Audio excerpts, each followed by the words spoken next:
Hi guys, I hope you are doing well. Today we'll talk about how to fix or how to solve the problem of Prequel app. You click on settings. In this page you click on apps, default apps, app settings. In this list here you will search about Prequel app and you click. In this page you click on first stop and you click OK.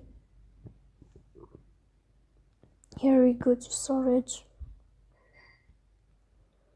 Then you click on clear cache. In the end you will turn off your phone and you will wait a moment to restart your phone again to fix that problem. So please don't forget to press the bell icon and subscribe. See you next time in another video and thank you for watching.